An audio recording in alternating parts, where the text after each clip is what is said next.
이와 같이 감정적인 사람들의 행동에는 우리가 그냥 무조건 수용적으로 참기만 해야 되는 걸까요? 그런 것은 절대 아닙니다. 이분들이 감정이 이제 가라앉고 마음이 이제 안정된 상태에서는 그 상황에 대해서 이야기를 하는 것이 필요합니다. 이때 중요한 거는 상대방을 비난하려는 목적으로 이야기를 해서는 안 됩니다. 그래서 이때 중요한 것 중에 하나는 이 상황이 나한테 어떤 감정을 초래했는지를 잘 이야기를 하는 것입니다. 우리가 삶을 살다 보면은 굉장히 다양한 사람들을 만나게 됩니다. 어떤 분들은 참 배려심이 깊고 착하신 분들도 있고, 어떤 분들은 사실 상대방에 대한 배려심이 없고, 때로는 자신의 감정에 지나치게 치우쳐가지고 상처 주는 말이나 행동을 할 때도 있습니다. 우리가 좋은 사람들만 옆에 두고 살 수 있으면 참 좋겠지만, 우리가 일을 하거나 어떤 것들을 수행을 하기 위해서는 어쩔 수 없이 우리에게 잘 맞지 않는, 때로는 또 감정적인 분들을 상대해야 될 때가 있습니다. 친구들이나 그러면은 나한테 맞지 않으면은 더 이상 만나지 않을 수가 있겠지만, 특히 일적으로 만난 경우 혹은 나의 가족 중에 있는 경우에는 어떻게 보면 이 관계를 끊을 수 없는 것이 사실입니다. 그렇기 때문에 어떻게 보면 직장 생활 그리고 가족 관계가 사실 우리 삶에서 어렵고 힘든 부분 중에 하나인 것 같습니다. 다양한 사람들 중에 특히 힘든 분이 있다면은 바로 이런 감정적으로 누군가를 대하는 분들일 것입니다. 이분들의 경우에는 때로는 본인이 화가 나거나 짜증이 나면은 그런 감정들을 행동으로 나타내게 됩니다. 때로는 폭언을 할 때도 있고, 심하신 분들은 폭행을 할 때도 있죠. 이런 분들을 대할 때가 참 조심스럽습니다. 그런 폭언이나 이런 감정적인 행동에 나도 감정적으로 대하다 보면은 사실 큰 싸움으로 번질 수가 있습니다. 그러다 보니까 어떤 분들은 이런 분들에 대해서 수동적으로 그냥 참고 견디고 하는 경우들이 있습니다. 문제는 이렇게 참고 견디다 보면은 결국 그 사람과의 관계 자체가 굉장히 부담스럽고 힘겹게 다가온다는 것입니다. 그러다 보면은 결국 그 사람이랑 있는 것 자체가 나한테 굉장히 고통스럽고, 그런 것들을 좀 피하고 싶은 마음 때문에 때로는 직장을 가는 것, 때로는 집에 가는 것 자체가 힘들고 부담스럽게 느껴질 수가 있습니다. 이분들의 특성 중에 하나는 자신의 감정을 잘 컨트롤하기를 어려워한다는 것인데요. 때로는 어떤 부분에서 이런 감정을 조절하는 것을 배우거나 학습하지 못해서 어려움을 경험하시는 분들도 있고, 또 어떤 분들의 경우에는 감정 자체가 굉장히 크게 요동치기 때문에 자신의 감정을 조절하는 것 자체가 어려운 경우가 있습니다. 그렇다면은 감정적인 사람을 어떻게 대해야 될까요? 감정적인 사람을 대할 때 첫 번째 포인트 중에 하나는, 그 사람이 감정적인 모습을 보일 때는 그것에 너무 대응하지 않는 것이 좋습니다. 감정적인 모습을 보이다 보면은 나도 이런 부정적인 감정이 들 때가 있습니다. 나 역시도 화가 나고 또 이제 짜증이 나고 할 수가 있는데, 그러다 보면은 나도 모르게 그분과 이제 맞서게 되는 경우들이 있습니다. 문제는 나 역시도 감정적으로 대하게 되면은 상대방은 더 감정이 격양될 수가 있습니다. 그러다 보면 결국 이게 싸움이나 갈등으로 넘어갈 수가 있게 되고, 사소한 것으로 시작한 문제가 어떻게 보면 커다란 문제로 더 이어질 수도 있게 되는 것입니다. 그렇기 때문에 상대방이 감정적인 모습을 보일 때는 그 감정에 반응해가지고 싸우거나 나도 감정적으로 반응하기보다는 일단은 좀 그 상황에서 기다리고 상대방의 이야기를 듣는 거, 이런 부분들이 중요하게 됩니다. 때로 저도 이제 진료실에서 화가 나거나 격양된 환자분들을 만날 때가 있습니다. 그럴 때 가장 도움이 되는 것은 그분들의 말을 그냥 경청을 하는 것입니다. 진지하게 그분들의 말에 대해서 경청을 하다 보면은 어느새 이런 감정들이 찬찬히 녹아내리는 것을 볼 수가 있습니다. 그런데 반대로 "그런 모습을 하면 안 된다. 그런 이야기를 하면 안 된다. 감정을 다스리시라." 이런 말을 하게 되면은 오히려 격양되고 분노하게 되는 경우들이 있습니다. 그렇기 때문에 어떤 말이나 코멘트로 괜히 자극하기보다는 그분들의 말을 들어주고 이해를 하려고 수용하려고 하는 것이 감정적인 상대방을 대할 때 첫 번째 자세라고 할 수가 있습니다. 그렇다면은 이와 같이 감정적인 사람들의 행동에는 우리가 그냥 무조건 수용적으로 참기만 해야 되는 걸까요? 그런 것은 절대 아닙니다.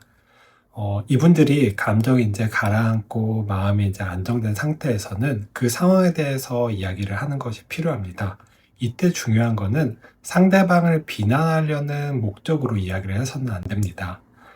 당신이 너무 감정적이었다. 당신이 잘못했다. 이런 것들은 또 다른 갈등으로 이어질 수가 있습니다.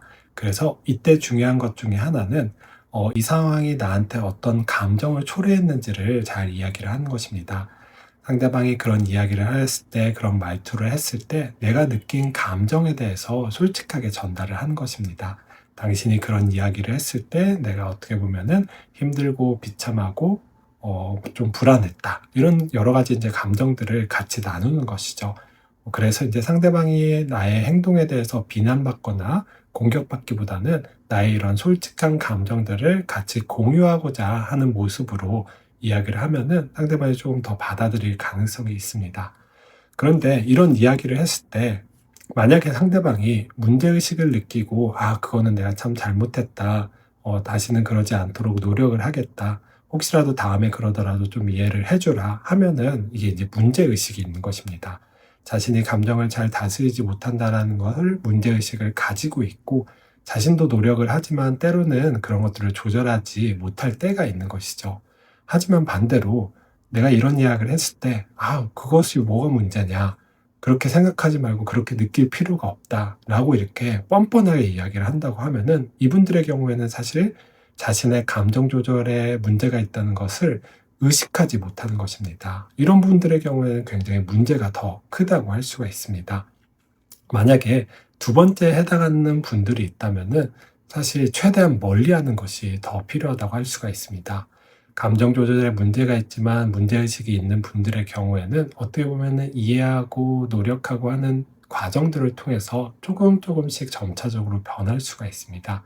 하지만 자신의 감정 조절의 어려움을 문제로도 인식하지 않은 분들의 경우에는 사실 발전 가능성이 없습니다. 개선의 가능성이 없습니다. 이런 분들의 경우에는 사실 피하는 것이 상책입니다. 그래서 감정이 안정이 되었을 때 이분들과 한번 그 일에 대해서 이야기를 해보고 대화를 나눠보고 이분들이 이런 문제의식을 가지고 있는지를 판단을 해서 더 함께할 만한 사람인지 아니면은 함께해서는 안 될 사람인지를 구분하는 것이 중요하다고 말씀을 드리고 싶습니다. 만약에 상대방이 자신의 감정 조절의 어려움을 문제로 인식을 하고 있다면은 그 다음 단계는 감정 조절이 어려운 상황에서 어떻게 행동할지를 매뉴얼화하는 것입니다. 그래서 이분들과 함께 이야기를 한번 나눠보는 것이죠. 그래서 당신이 만약에 감정적인 행동을 할 때 나는 어떻게 대응할지를 같이 한번 논의를 해보는 것입니다.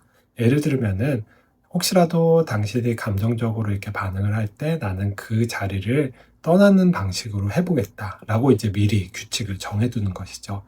이런 것들을 미리 정해두게 되면은 나중에 그런 상황이 됐을 때 상대방이 막 화를 냈을 때 그 자리를 떠나더라도 상대방이 이거는 미리 합의를 해둔 것이기 때문에 이해를 할 것입니다.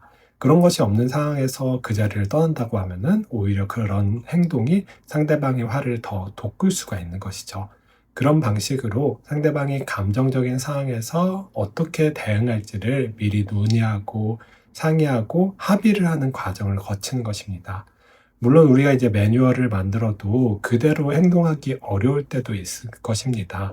그래서 이런 상황들이 계속 생길 때마다 어떻게 보면은 매뉴얼을 같이 한번 상의를 해보고 어떻게 할지 이야기를 해보는 것도 중요한 것입니다. 그래서 점차 매뉴얼을 고도화 시켜가지고 상대방이 화를 낼 때 어떻게 하면은 이 화가 크게 번지지 않고 상대방한테 상처를 주지 않고 이를 내가 함께하는 것을 같이 잘 해결해 나갈 수 있을지를 상의하고 논의하는 과정을 통해서 그 사람과 더 어떻게 보면 이런 갈등 과정을 잘 해결할 수 있게 만드는 것입니다. 오늘은 우리가 살면서 만날 수 있는 다양한 사람들 중에 감정적으로 대응하는 혹은 감정을 조절하기 어려운 사람들을 어떻게 대해야 될지에 대해서 한번 이야기를 나눠봤습니다.